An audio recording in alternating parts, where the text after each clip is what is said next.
Okay. So everybody is receiving the link, their classroom. Yes, sir. The link is available in your Google Classroom. Yes, sir. Yes, sir. It is available in our classroom. So today we'll discuss a very important topic is the concept of aquifer, the concept of porosity, and the Darcian law, Darcy's law. These things will be used time to time whenever we will analyze the slope stability under saturated and unsaturated condition. Particularly, this problem arises when slope is undergoing heavy amount of precipitation or a nearby water source is permeating through permeable layer and making the slope mass saturated. So, in this background, we should learn the basics of these things so that things should be clear before us and we can analyze the things using the development of engineering in this particular hydrogeology, groundwater hydrogeology. So let's start that. My presentation is visible.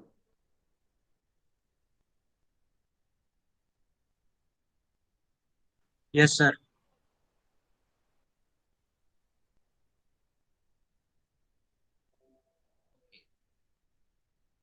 So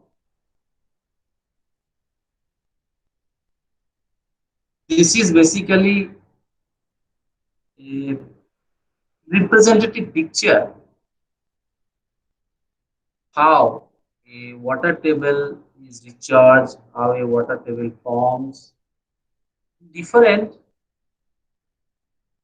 environmental conditions.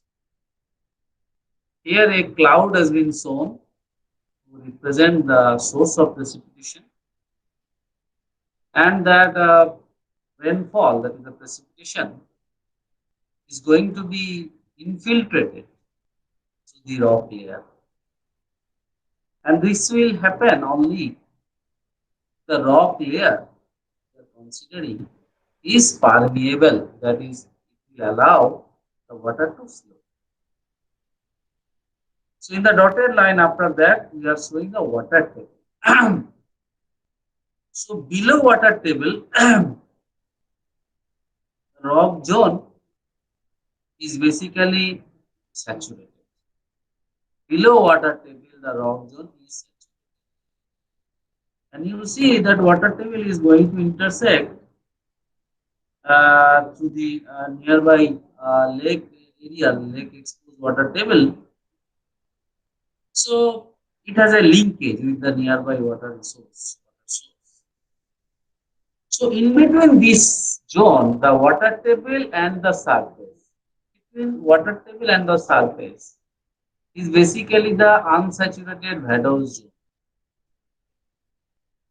Is basically the zone of unsaturated zone or a vadose zone.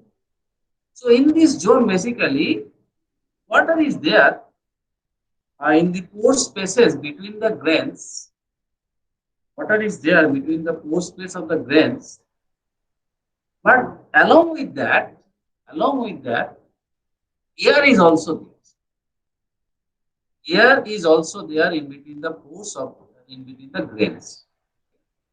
So in this particular zone, in this particular vadose zone or unsaturated zone, the water pressure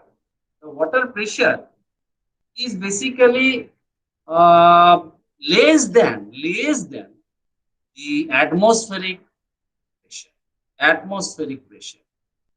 So that is why if water is present in this vadose or unsaturated zone, if we puncture that particular area, if we puncture this particular area, there is no possibility that water will sprinkle upward, just like artesio channel, where if I inserted a pipe in the artesio area, water will come automatically upward because water pressure inside that particular zone is much higher than the atmospheric pressure.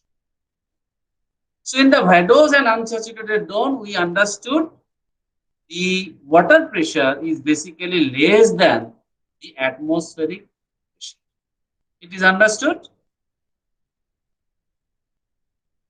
Everybody, it is understood? Okay. Yes, So sir.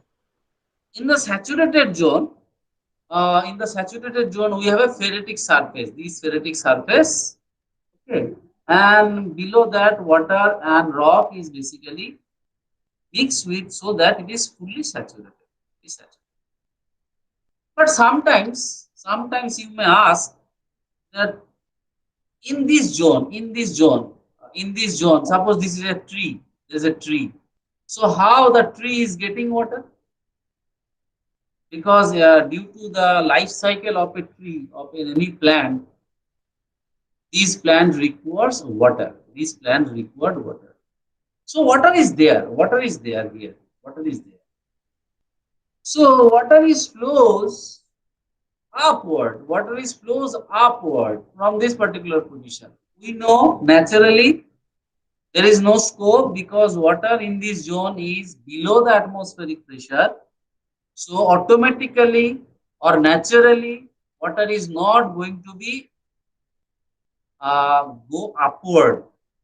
But in this case, in the tree is there, tree regularly collect water from these underground sources from the vadose zone, unsaturated zone. By what means? The means is capillary action. The means is capillary action. The capillary action is basically like this.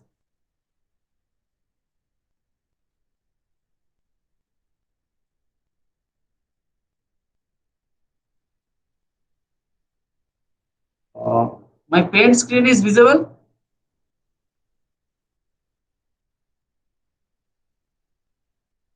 No, sir. Sir cursor show नहीं होता.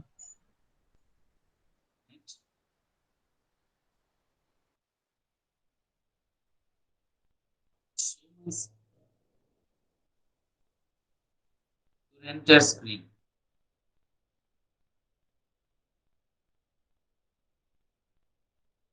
Now paint screen is visible. Yes, sir. Yes, sir. So this is a channel. This is a channel, very thin channel.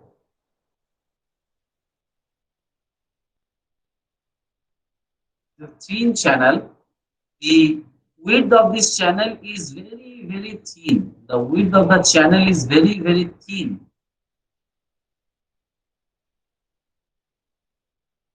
In this case, we observe the level of the water surface looks like this. Looks like this. And the water is, gets an upward force due to the capillary action.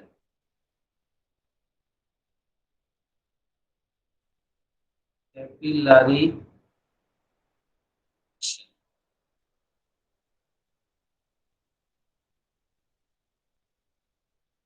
You can do this experiment in your home itself. If your straw is very thin, if your straw is very thin, and if you dip your straw on a water source, water will automatically come upward to this straw. That is basically capillary action. This action basically due to the suppose this is the water source. This is the water source. So in between the water molecules, there is a cohesion.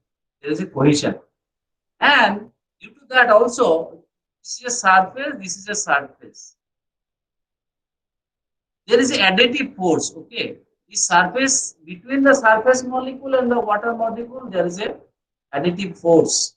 So the combination of these water molecular force and this additive force is resulting a capillary action or capillary force. Due to this, water goes upward. Water goes upward. So in this case also, in this picture, the trees collect water through this capillary action. Also, above the water table, up to some limit, up to some point, there are a zone observed that is called capillary fringe. There are zone observed that is called capillary fringe. So in that capillary fringe, water is gets a upward directional movement due to this capillary action. So this is understood. Now, how the aquifer look like and the recharge area. You see, there is a water table. There is a water table, and this zone, this particular soil rock zone, is permeable. This rock zone is permeable, and the brown colored band is representing a rock layer that is not allowing water to flow, not allowing water to flow. So the top portion is unconfined aquifer. So there is a difference between a aquifer. Aquifer is basically a source or basically a virtual storage tank of water below the surface in the rock. So these aquifer also subdivided into two, that is confined aquifer and unconfined. Unconfined aquifer is that aquifer above which there is no impermeable zone. So in this aquifer, air is interacting with those water molecules. So air is interacting with the water molecules. So here water pressure and the atmospheric water pressure at the level is equal. Whereas for the confined aquifer, it is above the water table, above the aquifer, there is a confined zone. Due to that, there is a separation between the interaction of the atmosphere and the water. So, in this confined aquifer, the law of flow of the water and the law of flow of the water is varies due to this difference of the pressure distribution. So this is a recharge. So if there is a water source coming, water will percolate down in this direction. In this area, if there is a recharge, but in this area, if there is a recharge, water will not go in this particular zone, confined aquifer zone. So this zone, that is a impervious layer or aquiclude, is not allowing water to flow in between above and below. So it is making a separating channel between a confined aquifer and an unconfined aquifer.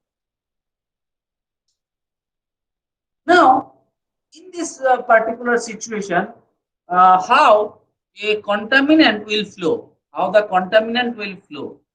and before that, I must tell you for that this water table uh, basically represent the interaction between the water and the material rock. Okay, so we have to understand that due to that interaction, water table actually takes this step. So in the unconfined aquifer, water is in contact with the atmospheric pressure. So if you drill a hole, water will not come automatically. Whereas if you drill a hole in the confined aquifer, water will come automatically up to certain limit. Okay. So it is due to the gradient force acting downward. So in the water table confined aquifer, water also flows from the higher gradient to the lower gradient, from the higher gradient to the lower gradient. So in this situation, you may ask that in the unconfined aquifer zone, water is also available. In the confined aquifer, water is also available. So which one is better? If you think about in the terms of the civil engineers or for a normal habitation people can get water from this particular zone, from the unconfined aquifer also. But water here may contaminated due to the source of the contamination in nearby zone, because there is no visible boundary that this water zone is protected against any contamination. So though we will get water from this unconfined aquifer zone, but from the term of the from the sense of drinking source of water, we generally not take the account of this unconfined aquifer zone. Rather, we take water from the confined aquifer zone, because contamination is very easy in this unconfined aquifer zone. If we able to denominate the source of contamination. So this contamination basically occurs due to the two mechanisms. One is the advection and another is the dispersion. Advection and the dispersion. This advection is basically the bulk flow of the material, just like a water body, that is a river, is carrying some amount of sediment, slime, like that. There is a bulk flow of the material, contaminated source. Whereas a dispersion indicates if in this particular zone the concentration of the contaminant is high, and in this zone contamination concentration is low. So due to this gradient, higher intensity to lower intensity of the contaminant will flow through water, that is through the dispersion. So contaminant will flow in water table or water flow zone through sports through two mechanisms. One is advection, another is dispersion. So we have to think about that whether in our locality, whether this contaminant source is exposed to the water table or whether it is not exposed. So we have to think about that.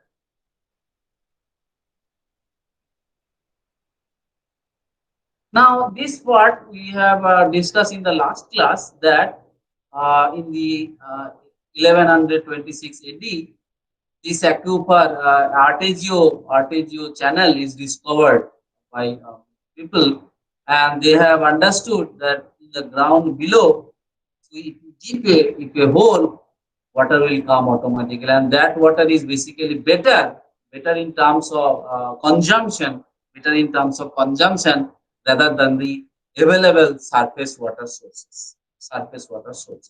So this discovery help us in the later year of the civilization, that many peoples are dependent for the drinking water for the underground water.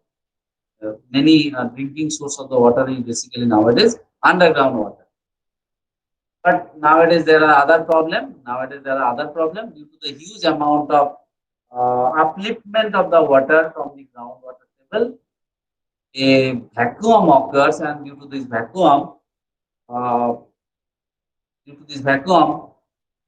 due to the crack formation in the above zone, air enters and air actually react with this zone, and a chemical reaction is occurred, and due to the chemical reaction, basically many problems are occurring in the drinking water, particularly the arsenic problem, particularly the fluoride problem in the UP zone, Bihar zone, Bengal zone, and mostly of the Bangladesh.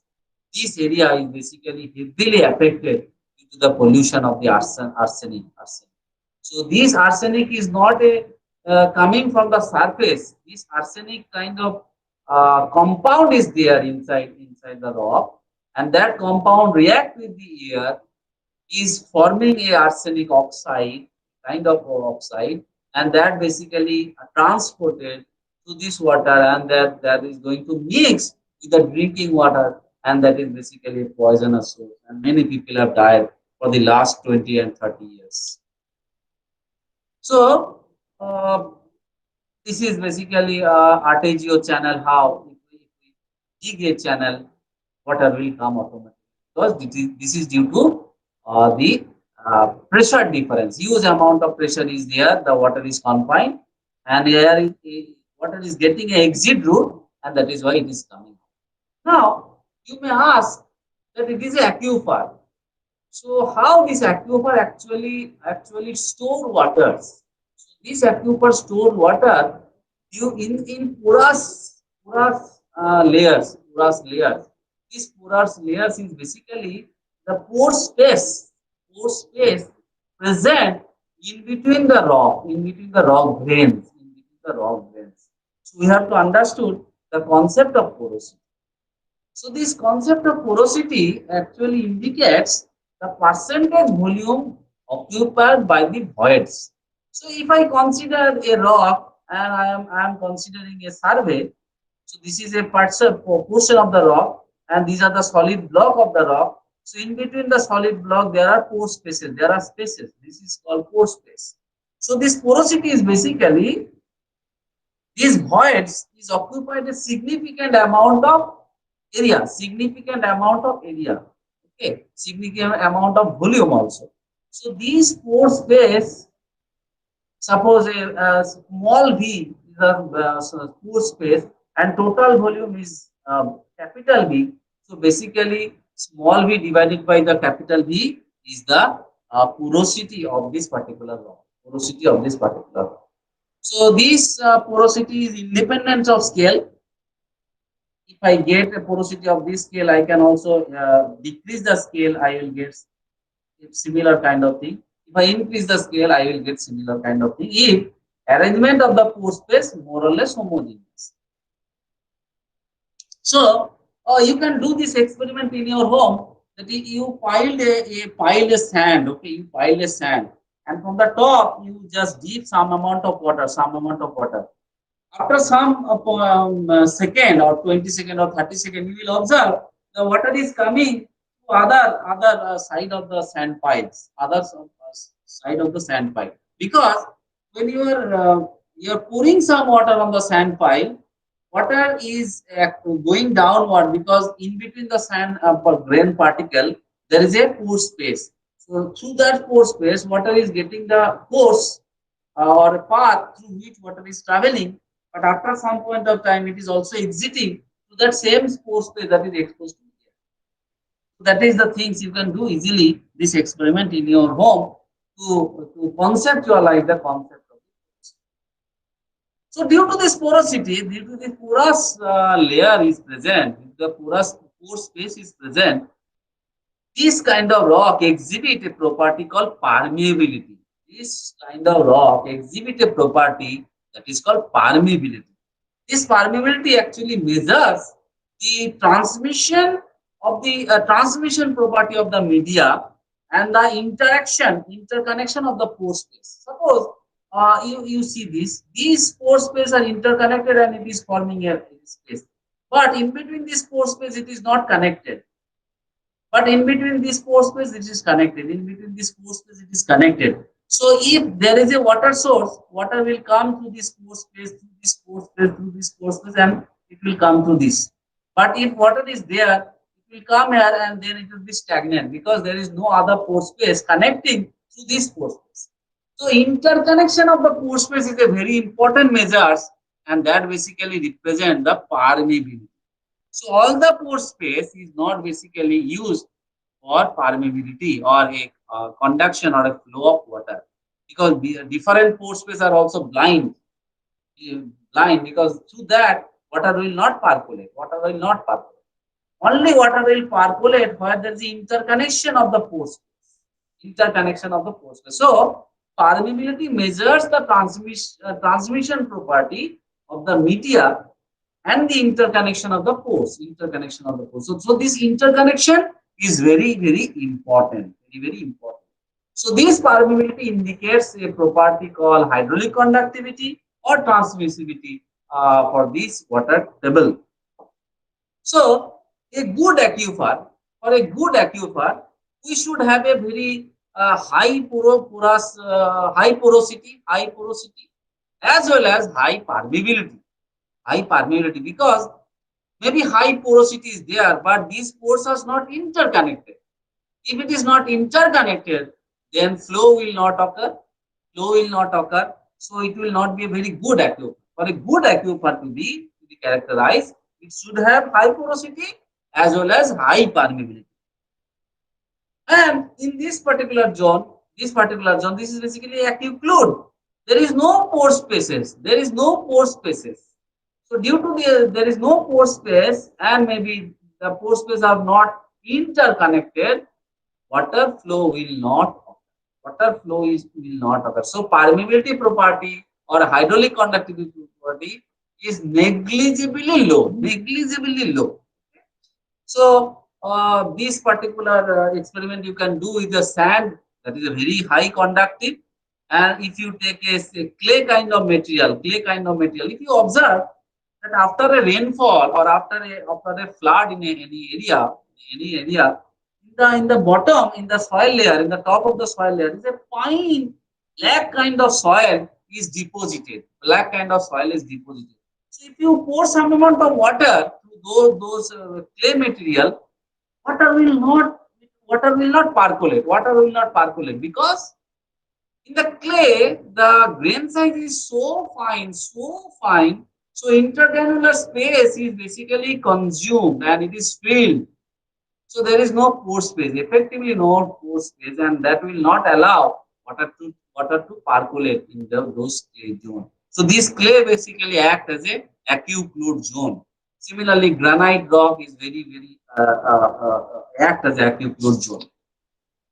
So let's see how the porosity will looks like for a different kind of orientation of the grains, and the shape and size of the grain. On the left side picture, if you observe, it is basically well sorted, very well sorted. Okay. And there is intergranular space in between present. And these pore spaces are not very homogeneous compared to this well graded. So, what I want to explain through this picture is basically due to the shape of the grain, due to the alignment of the grain, porosity differs. Porosity differs. Okay. Porosity differs. These are basically due to the natural orientation of the grain material on a rock. Whereas in the fracture, due to the fracture, if these fractures are interconnected, then interconnected this fracture zone will act as a permeable layer. That is also will increase the hydraulic conductivity in those parts. Okay, so that we have to understood. So sometimes what happens, these pore space are basically filled with air. So when water will come, so what water will do, water will replace the air. So there is a transition. Between the air and water. So we analyze in numerical modeling this transition using the transient method that is called in flat software. So how these pore space is replaced, the air is replaced with the water, and this interconnection occurs and flow is continued, that we can study using the numerical model using the finite difference simulation, that we will discuss in the later part of our syllabus. Now, it is also observed this porosity is decreased. Porosity is decreased with the depth increase in a rock layer. So we can conclude that the porosity is decreased with the increased depth of the rock layer. The result is available for sandstone as well as for shale. It is indicating that as and when the depth is increased, the porosity is decreased.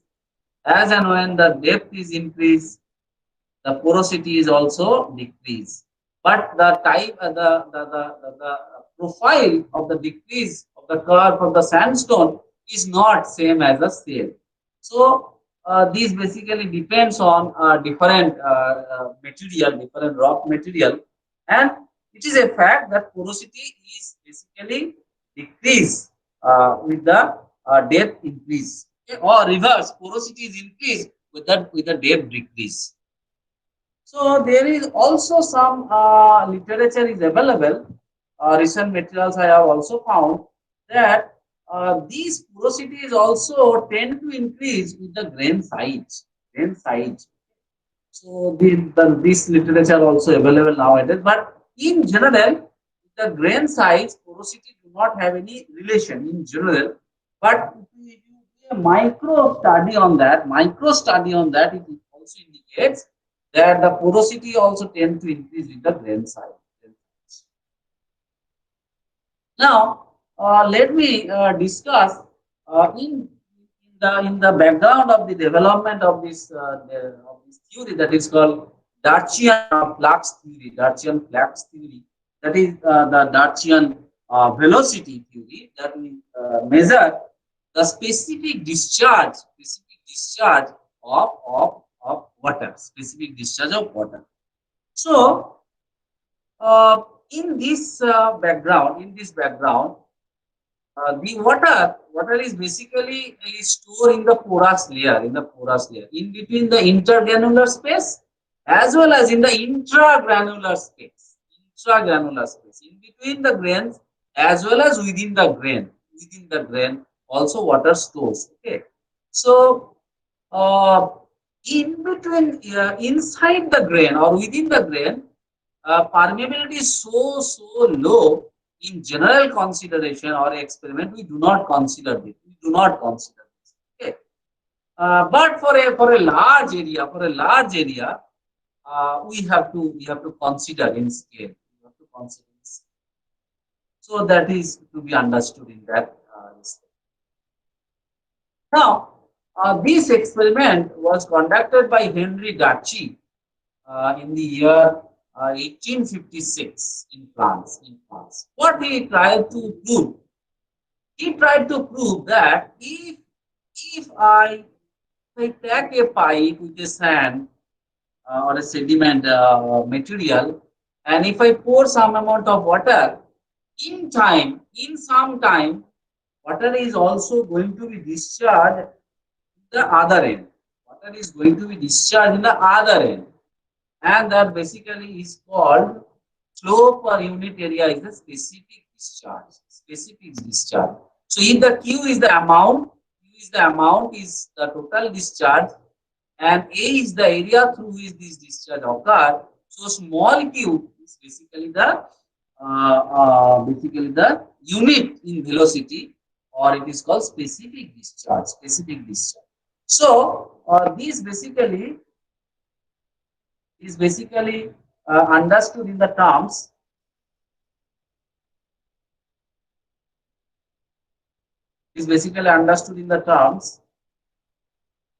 that if the height difference is del h and the length is del l, okay, then is observed this specific discharge Q is basically proportion with the head difference. It is also observed that Q is also proportion with the del L in inverse proportion. Observe. Why it is negative? Because water is flowing from higher gradient, higher potential to lower potential. Now, this proportionality constant, if we introduce K, then it will look like that Q basically equals to minus K del H divided by del L. this is already understood. So this is basically called the hydraulic gradient.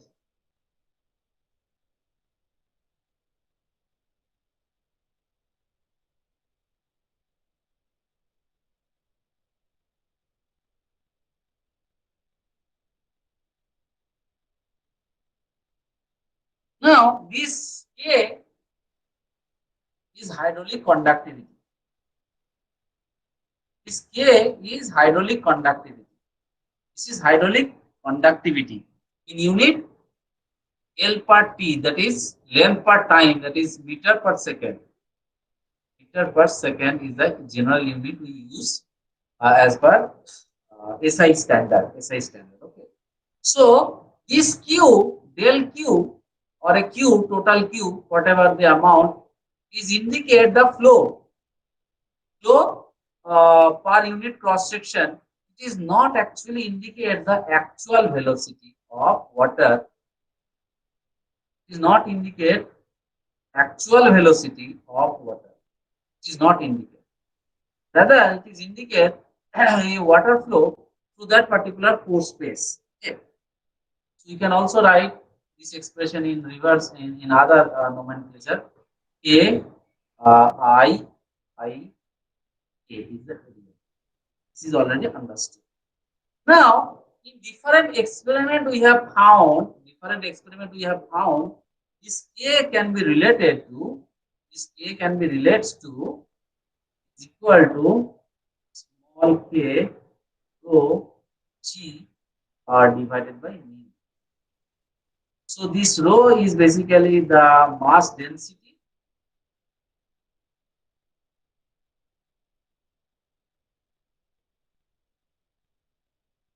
Mass density and mu is essentially the dynamic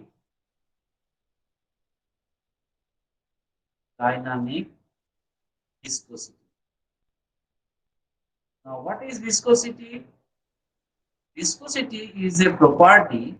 Viscosity is a property. It is observed that if through a pipe water flow is going through, it is observed that the pressure here, and pressure here, the velocity is here is not one and the same. So velocity here is comparatively small compared to this particular portion. Velocity is particularly small here compared to this portion. So basically, difference of velocity is observed in layers. Difference of velocity is observed in layers. Is basically the viscosity of the fluid. So if the viscosity is very high, then this curve will be more and more steep, and for a low viscosity, this curve will be smaller. So in between the layer resistance, in the flow, it's very small for a small viscosity fluid, for a small viscosity fluid. Okay, so basically it indicates that in between the layer, there is a resistance force is acting. In between the layer, resistance force is acting. So this can be represented. In a general algebraic form. This dH by dl hydraulic gradient is C1 Q1 plus C2. This basically indicates the first term indicates basically the viscous friction.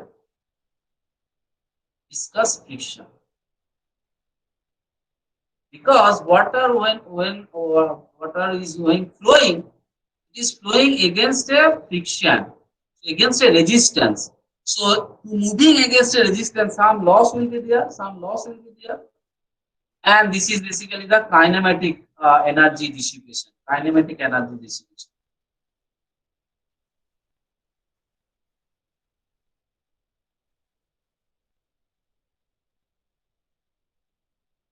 Energy dissipation.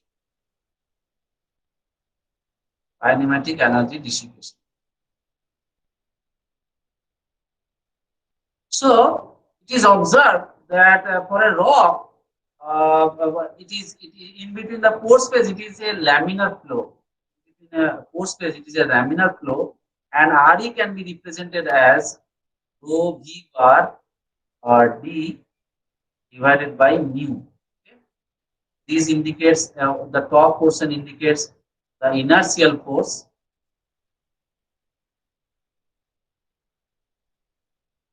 Inertial force, and the bottom indicates viscous force.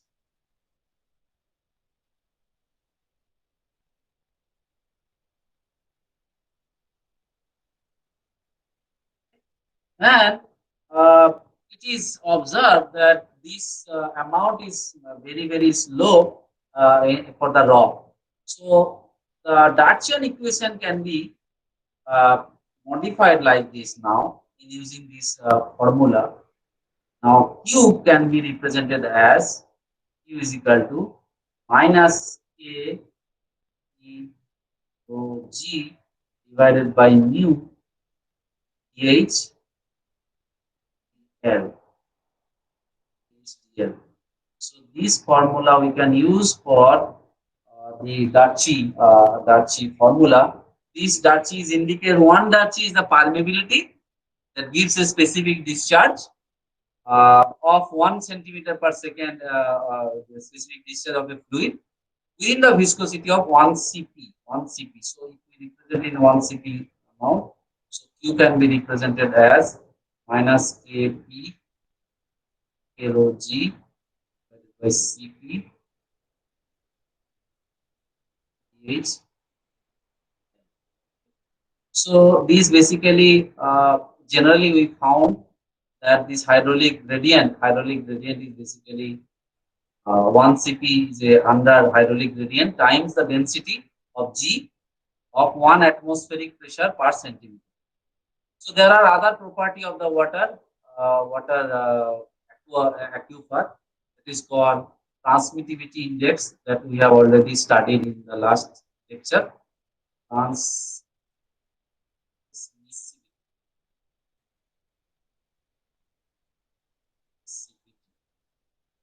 In transmittivity, we observe that there are different relations being developed. By different people. These relationship are basically more or less in different time. It is developed starting from 1911, 1961. So this K is related to different constant called the grain diameter, average grain diameter, 10% grain diameter, and the factor that is this is a constant in the Hagen equation. These are the C, and P is the tortuosity, D is the representative diameter, and so on and so forth. Phi is the total porosity, mu is the dynamic viscosity, rho is the density, like that. So this relationship can be used and as and when it is required for the analysis of the flow in a rock layer. Now, it is well understood that flow is not occurring in whole area. Flow is not occurring in whole area. So if a water channel or in a pipe it is represented with the material, this is the total area. This flow is occurred only through the pore spaces. So actual linear velocity can be represented with a similar kind of representation with a smaller diameter. So average linear velocity can be represented like this. So it actually indicates that water is not going to flow through the whole cross section, rather the cross section where the porous space is there. So there are primary porosity, that is the original. Secondary porosity is also observed due to the fracture, faults, and other openings. Okay. And the computed porosity can be represented as this equation. It is n basically equal to 100 multiplied by 1 minus divided by This indicates the bulk density.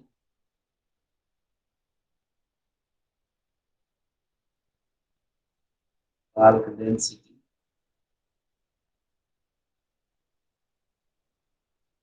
And particle density.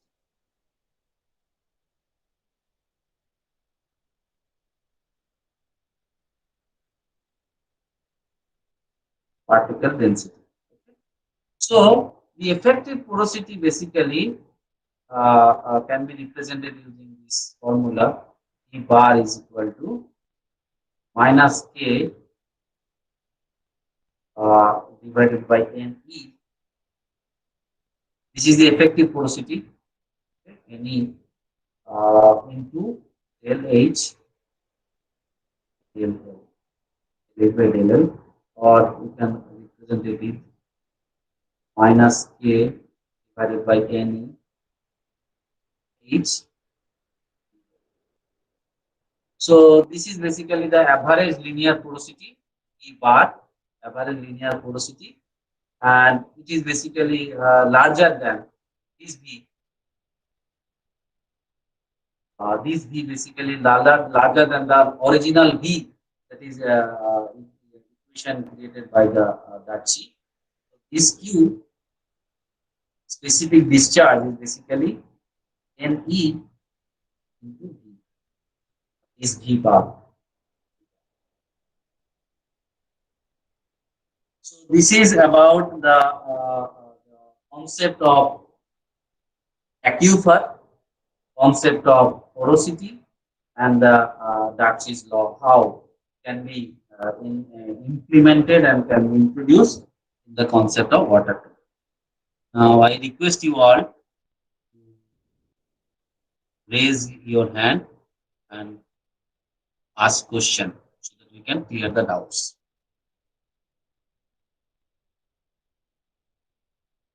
Ajay?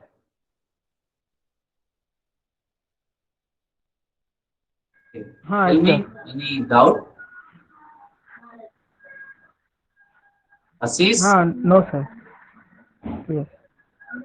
No, sir. Gabriel? Sir, can I ask one question? Do you have any doubt? Hello. Yeah, one question. Tell me the question. We have seen that as the depths increase, the porosity for the material will be decreased. Yeah. What may be the reason behind? Okay, what may be the reason behind that? So basically, reason is packing. Reason is packing. What is understood that due to the overburden pressure, the grains realigned due to that pressure. So due to that realignment of the grains, the interconnecting pore space get reduced. Okay. And sometimes it's reduced to such an extent that porosity is significantly low. So it is basically a compaction effect and realignment of the grains, rock grains in a permeable zone. Understood? Thank you, sir. This is clear. Haritharun? No, sir. Mansi? It's clear, sir. Natavar? Clear, sir. Yeah. Sanjeev? Understood, sir. Sanjeev? Yes, sir. Got it, sir. Ramraj? Yes, sir. It is clear, sir. Thank you. We are going to close the session. Thank you, sir.